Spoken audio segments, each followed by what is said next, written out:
آج ہمارے اندر پہلے لوگ جو بیٹھتے تھے بزرگوں کے ہاں، جو ایک نشست ہوتی تھی خانقاہوں میں، حضرت خانقاہوں میں نشستیں ہوتی تھی، بزرگوں کے یہاں نشستیں ہوتی تھی.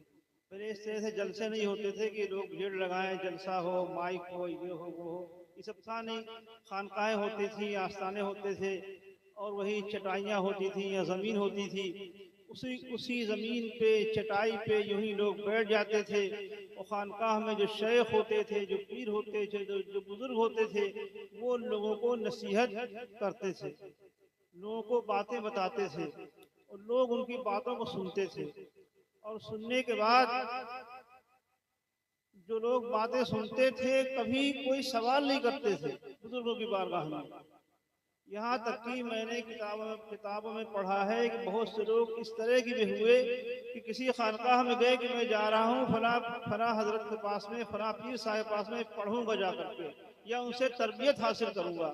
تربیت حاصل کرنے کے لیے گئے، معلوم ہوا 5 سال رہے، 10 سال رہے، 15 سال رہے، اور کبھی بھی انہوں نے نہ کچھ ان پیر صاحب سے کوئی بات پوچھی، اور نہ کبھی ان پیر صاحب نے ان سے پوچھا تم کس لیے آئے ہو، کیا کرنے آئے ہو.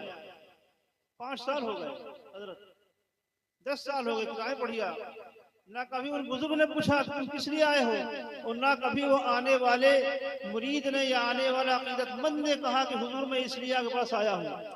بس سویرا ہوا، ان کی محفل سجی، اس میں گئے، بیٹھے، جو باتیں انہوں نے بتائیں اس کو سنا، پھر واپس آئے، وہیں لیٹ گئے، نماز پڑھی، جو خانقاہ میں لنگر ہوتا تھا اس کو کھایا. لیکن اس 5 سال، 10 سال، 2 سال، 3 سال، جو جتنے دن بھی وہ رہے، اتنے دنوں میں جو وہ چاہتے تھے ان کو حاصل ہو گیا. نہ کچھ پوچھا، نہ کچھ بتایا، خالی سنتے رہے، اور جس لیے آئے تھے وہ حاصل ہو گیا.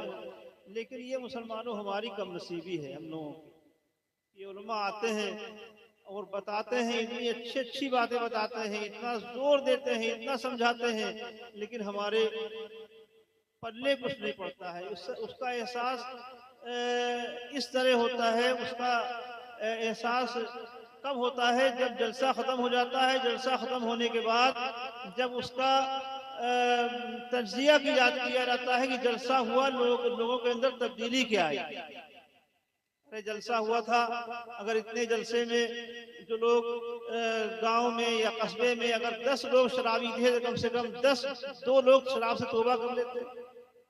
اگر مسجد میں 5 نمازی تھے تو کم سے کم 10 نمازی ہو جاتے. اگر 10 لوگ جوا کھیلتے تھے تو کم سے کم 2 لوگ جوا کھیلنے سے توبہ کر لیتے. اگر 15 لوگ اپنے ماں باپ کی نافرمانی کرتے تھے تو اس میں 5 لوگ ماں باپ کی نافرمانی چھوڑ کے ماں باپ کا ادب احترام کرنے لگتے. تو اس وقت یہ احساس ہوتا ہے کہ ہمارے جلسے سے فائدہ کیا ہوا. اتنا پیسہ خرچ ہوا، پوری رات آپ جگہ بیٹھے رہے، اس سے فائدہ کیا ہوا؟ تو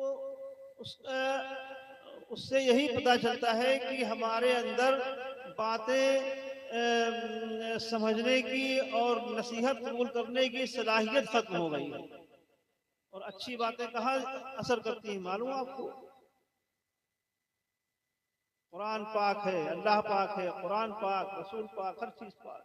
تو قرآن مجید کی باتیں، اللہ رسول کے ذکر کی باتیں سننے کے لیے دل بھی صاف پاک ہونا چاہیے. بے شک ہے نا؟ آپ بیٹھے ہوئے ہیں، وضو ہو تو بہت اچھی بات ہے، منہ میں گٹکا ہے، باتیں بھی کر رہے ہیں، ادھر قرآن کی آیت پڑھی جا رہی، ادھر آپ باتیں کر رہے ہیں. جبکہ حکم یہ ہے کہ قرآن مجید پڑھا جائے، قرآن کی تفسیر بیان کی جائے تو خاموش ہو کر کے بیٹھے، بالکل بہت دل لگا کر کے سنیں. لیکن آپ کا دل کہیں اور ہے، تقریر ادھر ہو رہی ہے. کاش کہ آپ کی تقریریں اور اس کو اس طرح سنیں کہ ہاں قرآن مجید پڑھا جا رہا ہے، اس کو ہم سنیں، ہمارے لیے ضروری ہے. اگر ہم نہیں سنیں گے تو ہم گنہگار ہو جائیں گے.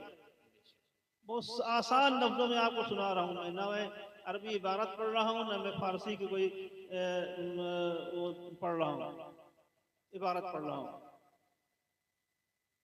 تو جب آپ یہ سوچ کے بیٹھیں گے کہ ہم یہاں پہ آئے ہیں، یہ علماء کرام تشریف لائے ہیں، مشائخ کرام آئے ہیں، ہم ان کی باتوں کو سنیں گے مسلمانوں، تو جب آپ یہ سوچ کے بیٹھیں گے تو جو باتیں آپ کو اچھی بتائی جائیں گی، ان باتوں کا آپ کے اوپر اثر ہوگا. جیسا کہ ابھی ہمارے مفتی شیخ محمد صاحب نے بتایا کہ مسلمان وہ ہے جو دوسروں کے لیے نفع بخش ہو، بے شک سبحان جو اللہ. دوسروں کے لیے فائدہ مند ہو.